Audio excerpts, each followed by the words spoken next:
जम्मू कश्मीर में सरकार चलाई थी, 11 साल आप क्या करते रहे? बड़े बड़े आप जोर शोर से चलाते रहे और अपने आप को जम्मू कश्मीर का आने वाला चीफ मिनिस्टर तस्वर करते रहे। आपने क्या किया 11 सालों में? आपको 11 साल इन बच्चों की यादें क्यों नहीं आई? जो दिमाग हमारे रहनुमा जो हैं, उनका वो फराक दिल है, उनके बड़े दिल हैं। उन्होंने जम्मू और कश्मीर को पहले भी कभी अलग नहीं रखा था और आज भी उन्होंने जिनके डिप्टी चीफ मिनिस्टर और कैबिनेट मिनिस्टर देकर ये साबित कर दिया है कि उनके दिल में जम्मू के लिए उतना ही प्यार है जितना कश्मीर से है। अब नाजरीन, आप देख रहे हैं जेके न्यूज नेस्ट और मैं हूं आपका मेजबान मोहम्मद लतीफ अकला। जम्मू कश्मीर के अंदर नेशनल कॉन्फ्रेंस की हुकूमत बनी है और अपने बलबूते पर जम्मू कश्मीर में नेशनल कॉन्फ्रेंस ने 42 सीट्स जो हैं वो हासिल की हैं। कुछ आज़ाद उम्मीदवारों ने भी नेशनल कॉन्फ्रेंस को सपोर्ट किया है। अब उसके पीछे का कारण क्या है जो आज़ाद उम्मीदवारों ने नेशनल कॉन्फ्रेंस को सपोर्ट किया है, उसी सब पे बात करेंगे। और बात करने के लिए मेरे साथ इस वक्त नेशनल कॉन्फ्रेंस के सीनियर लीडर और जिला कठुआ की दूर दराज इलाका बसोली से ब्लॉक प्रेसिडेंट राजा रफीक जी हैं। जनाब, आप जम्मू आए थे, इत्तफाकन हमारी मुलाकात हो गई, आपने वक्त दिया इंटरव्यू के लिए, बहुत बहुत शुक्रिया। आपसे समझना चाहता हूं, जो आपकी सीट है बसोली सीट, वहां पे भारतीय जनता पार्टी ने भी बड़ा जोर लगाया और इंडिया अलायंस एनसी और कांग्रेस का जो गठबंधन था उस उम्मीदवार ने भी बड़ा जोर लगाया, लेकिन आज़ाद उम्मीदवार वहां से जो हैं एक डॉक्टर साहब जो हैं वो जीत कर सामने आए और जैसे ही वो जीत कर सामने आए वो नेशनल कॉन्फ्रेंस में चले गए। इसके पीछे की स्ट्रेटजी और कहानी क्या है, जनता को, लोगों को अभी तक समझ नहीं आई, बिलखसूस जम्मू के लोगों को। आपसे समझना चाहूंगा। शुक्रिया, मैं आपका बहुत बहुत शुक्रिया करता हूं और आपको सबसे पहले दिवाली की मुबारक देता हूं और उसके साथ ही जम्मू कश्मीर के अंदर भारी अक्सरियत से जो उमर साहब की क़यादत में नेशनल कॉन्फ्रेंस की सरकार बनी है, उसके लिए भी मैं आपको बहुत बहुत मुबारकबाद देता हूं। बसोली में इंडिया अलायंस हार गया और आज़ाद उम्मीदवार ने बनी में आज़ाद उम्मीदवार ने जो है वो सीट निकाली है। डॉक्टर रामेश्वर जी जो है वो वहां से एमएलए जीत के आए हैं, लेकिन आप लोग और कांग्रेस मिलके इलेक्शन लड़ रहे थे और इलेक्शन से पीछे की क्या कुछ कहानियां रही उसमें मैं जाऊंगा नहीं, क्योंकि बड़ी कंट्रोवर्शियल हमने देखी थी। टिकट किसी और को देना था, सीट किसी और की झोली में चली गई, जीत के कोई और सामने आया, लेकिन जैसे ही वो जीते उन्होंने नेशनल कॉन्फ्रेंस का दामन थामा। क्यों? क्या जो वोट उनको मिला था वो वोट नेशनल कॉन्फ्रेंस का था, जो उनकी मजबूरी बन गई, वो नेशनल कॉन्फ्रेंस में चले गए? देखिए, डॉक्टर उमेश्वर सिंह जी थे, पिछले 7-8 साल से हमारे राब्ता में थे। मैंने कई बार अपने लीडरान से गुजारिश की थी कि आने वाले इलेक्शन में ये हमारे कैंडिडेट बनी से होंगे। बदकिस्मती से हमारा अलायंस हुआ कांग्रेस के साथ और वो सीट कांग्रेस के खाते में चली गई। उसके बावजूद भी हम अपने पार्टी लीडर फारूक साहब और उमर साहब के पास गए, उनसे गुजारिश की, लेकिन आपको पता है ऊपर जो हाईकमान के जो फैसले होते हैं वो हमें बदले नहीं जाते और हम छोटे वर्कर हैं, कारकुन हैं, पार्टी के सिपाही हैं। हम अपनी पार्टी का हर फैसला अपने सर माथे पर लेते हैं, लेकिन हमने डॉक्टर साहब से ये वादा किया, फारूक अब्दुल्ला साहब से, कि हमें इसमें कोई गम नहीं कि हमें मैंडेट नहीं मिला, लेकिन अल्लाह ने चाहा तो ये सीट आज़ाद भी हम निकाल कर आपकी झोली में डालेंगे और हम खुदा का शुक्र अदा करते हैं और बनी और लोहाई मल्हार की जनता का भी शुक्रिया अदा करते हैं जिन्होंने हमारी इज्जत रखी। मैं उनका बहुत बहुत आभारी हूं। सर, आपसे समझना चाहता हूं, गवर्नमेंट भी बन गई, हुकूमत भी बन गई, अब डेवलपमेंट का प्रोसेस जो है वो शुरू हो जाएगा। असेंबली जो है वो लगने वाली है, 4 तारीख से असेंबली का नया सेशन जो है वो शुरू होने जा रहा है। किस तरीके के मुतालबे हैं लोगों के और उम्मीद और तवक्का क्या है कि ये सरकार किस तरीके से जम्मू कश्मीर के लोगों को सेटिस्फाई कर पाए? देखिए, जम्मू कश्मीर में नेशनल कॉन्फ्रेंस वाहिद एक ऐसी जमात है जिसने कि शेर कश्मीर शेख मोहम्मद अब्दुल्ला जी ने इस जमात के वो कायद हैं। और ये कोई जमात नहीं है, ये कोई पार्टी का नाम नहीं है। नेशनल कॉन्फ्रेंस एक तारीख का नाम है। आज तक जो भी नेशनल कॉन्फ्रेंस जम्मू कश्मीर में हुआ है, जो भी डेवलपमेंट हुई है, बड़ी बड़ी हमारी यूनिवर्सिटी हैं, बड़े बड़े कॉलेज हैं, बड़े बड़े जिनके हमारे हॉस्पिटल हैं, बच्चों की नौकरियां हैं, ये सब नेशनल कॉन्फ्रेंस के टाइम में ये डेवलपमेंट हुई है। आज जितना भी टेलीविजन लगा हुआ है सारा हमारी सरकार, फारूक साहब की सरकार में लगा है, उमर साहब की सरकार में लगा है। तो लोगों को तवक्का काफी है, लोगों को तवक्का थी, इसीलिए तो उन्होंने नेशनल कॉन्फ्रेंस को भारी अक्सरियत से कामयाब किया है। लेकिन मुझे थोड़ा दुख है अपने जम्मू के ऊपर। नेशनल कॉन्फ्रेंस जम्मू कश्मीर की सरमाई राजधानी जम्मू दरबार मूव होता था तो जम्मू को जम्मू कश्मीर की सरमाई राजधानी, सर्दियों वाली राजधानी कहा जाता था। आज उस राजधानी की 11 सीटों में से नेशनल कॉन्फ्रेंस को एक भी सीट नहीं मिली। क्या कारण मानते हैं?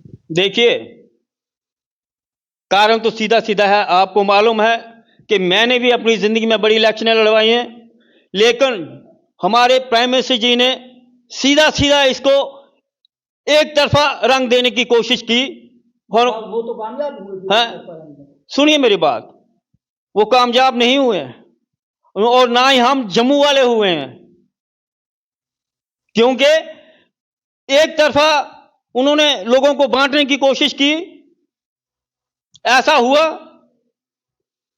और उससे हमें नुकसान हुआ, क्योंकि जम्मू से हम कोई सीट नहीं निकाल सके, कठुआ से नहीं निकाल सके, उधमपुर से नहीं निकाल सके, सांबा से नहीं निकाल सके। लेकिन मैं मुबारकबाद देता हूं उमर साहब को, डॉक्टर फारूक अब्दुल्ला साहब को, कि एक भी एमएलए जम्मू से हमारा जीत नहीं सका, लेकिन फिर भी उन्होंने जम्मू का डिप्टी चीफ मिनिस्टर बनाया। जम्मू के हमारे सतीश शर्मा जी, आजाद उम्मीदवार जी को मंत्री बनवाया। कितनी शर्म की बात है। अगर हमारे यहां से कैंडिडेट जीत कर गए होते, आज हमारे सबसे ज्यादा मंत्री होते। जो लोग कहते थे कि नेशनल कॉन्फ्रेंस खाली मुसलमानों की पार्टी है, खाली मुसलमानों की बात करती है, उन लोगों को क्या मैसेज है? देखिए, ये इसमें लोगों का कसूर नहीं है। इसमें सीधा सीधा ये लोग नहीं कहते थे, बीजेपी जमात कहती थी। लोग तो चाहते थे नेशनल कॉन्फ्रेंस को, लेकिन जब बीजेपी ने जिनके लोगों को ऐसा गुमराह किया और हमारे जम्मू के लोग उसमें बगला गए, हमारी बदकिस्मती है। लेकिन मैं शुक्रगुजार हूं उमर साहब का, फारूक साहब का, जिन्होंने जम्मू और कश्मीर को बराबर का हिस्सा देते आए हैं। और आज भी जम्मू से हमारा कोई कैंडिडेट नहीं जीता है, लेकिन फिर भी डिप्टी चीफ मिनिस्टर और अपना कैबिनेट मंत्री सतीश जी को बनाया। मैं इनका अपने हाईकमान का शुक्रिया अदा करता हूं और मैं अपने जम्मू के लोगों से गुजारिश करता हूं कि चलो गलतियां होती हैं, इंसान से गलती होती है, लेकिन हमारी जमात, हमारे रहनुमा जो हैं, उनका वो फराक दिल है, उनके बड़े दिल हैं। उन्होंने जम्मू और कश्मीर को पहले भी कभी अलग नहीं रखा था और आज भी उन्होंने जिनके डिप्टी चीफ मिनिस्टर और कैबिनेट मिनिस्टर देकर ये साबित कर दिया है कि उनके दिल में जम्मू के लिए उतना ही प्यार है जितना कश्मीर से है।